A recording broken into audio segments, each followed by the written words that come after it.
పరిణయం 51st chapter.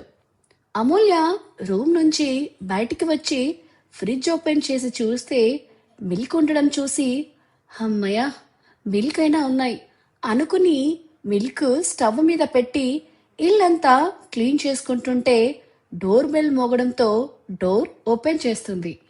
ఎదురుగా ఉన్న ఆర్యన్ని చూసి, నువ్వేంటిక్కడ అని అడుగుతుంది.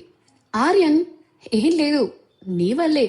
అర్ధరాత్రి వచ్చా కదా, సో నాకు ఫుల్ ఆకలవుతుంది. ఫ్రెండ్ హెల్ప్ అడిగితే చేస్తా అన్నావుగా అని అంటాడు. అమూల్య షాకింగ్గా, ఇంకా అది స్టార్ట్ అవ్వలేదన్నావుగా అని అంటుంది. ఆర్యన్, చూడు, నేను సైన్ చేసినప్పుడే అది నా దృష్టిలో అప్పుడే స్టార్ట్ అయింది. నీదే ఆలస్యం, హెల్ప్ చెయ్యి, నా ఆకలి తీర్చు అంటూ సోఫాలో కూర్చుంటాడు. అమూల్య కోపంగా, మెంటలా నీకేమైనా? అర్ధరాత్రి వచ్చి అన్నం పెట్టంట, ఇప్పటికిప్పుడు అంటే ఎలా వస్తాయి అని అడుగుతుంది. ఆర్యన్, అది నాకు సంబంధం లేదు అని అంటాడు. అమూల్య చిరాగ్గా మనసులో, నాకే లేక చస్తుంటే వీడుకుడు మధ్యలో అనుకుని కోపంగా ఇంకో సైడ్ తిరిగి కూర్చుంటుంది. ఆర్యన్, హలో, కూర్చుంటే పనులు అవ్వవు, పొయ్యి చేస్తే అవుతాయి అంటాడు.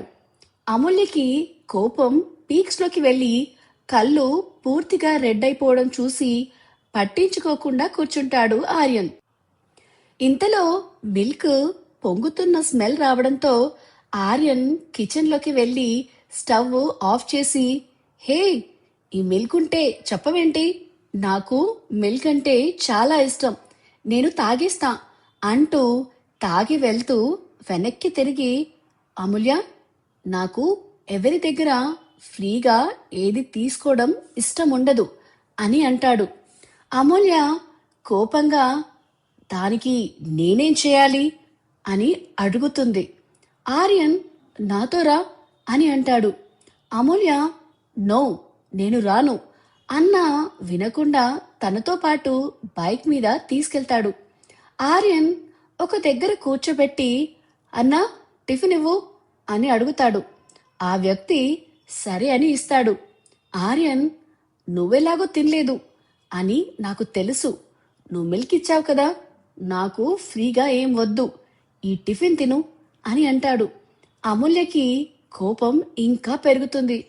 ఎందుకంటే అమూల్య తనకి వెలకట్టలేని తన తొలి స్పర్శని ఇచ్చింది.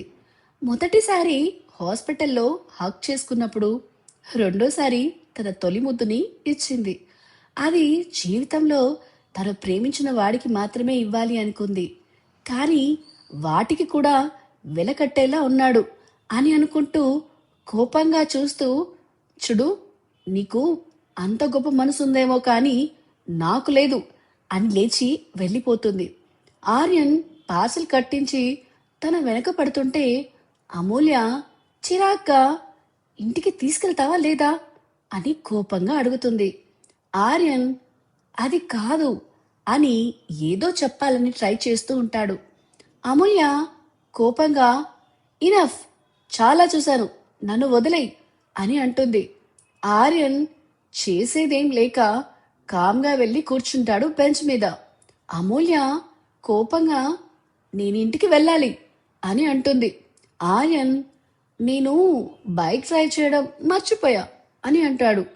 అమూల్య సీరియస్గా, డ్రామాస్ ప్లే చేయకు అని అంటుంది. ఆర్యన్, నిజం నమ్మవా? సర్లే, ఇక్కడే ఈ రోజంతా ఉందాం అని అంటాడు. అమూల్య కోపంగా, నీకేం కావాలి అంటూ అరుస్తుంది.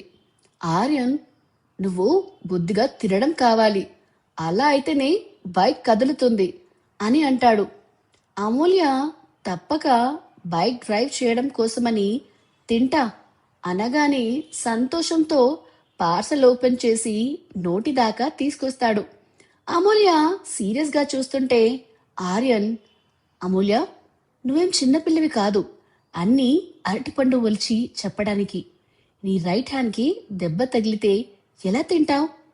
అంతేకాదు, నీకిప్పుడు ఆ మల్లేష్ గాడి థ్రెట్ కూడా ఉంది. ఎప్పుడు ఎవరు అటాక్ చేస్తారో తెలియదు. ఫుడ్ ఆర్డర్ పెడితే వాడు కూడా అటాక్ చేశాడు. సో ఇకనైనా జాగ్రత్తగా ఉండు. నాకు హెల్ప్ చేసిన ఫ్రెండ్కి ఈ మాత్రం సాయం చేయకపోతే ఎలా అని తినిపిస్తూ ఉంటాడు. అమూల్యకి భార్గవ్ తినిపించడం గుర్తు వచ్చి కామ్గా చూస్తూ ఉండిపోతుంది. మరి వీళ్ళిద్దరి కండిషన్స్ తో స్టార్ట్ అయిన ఫ్రెండ్షిప్ రియల్ ఫ్రెండ్షిప్ అవుతుందా? అది ఫ్రెండ్షిప్ కాదు, ప్రేమ అని అమూల్య ఆర్యన్ని ఒప్పుకుంటుందా?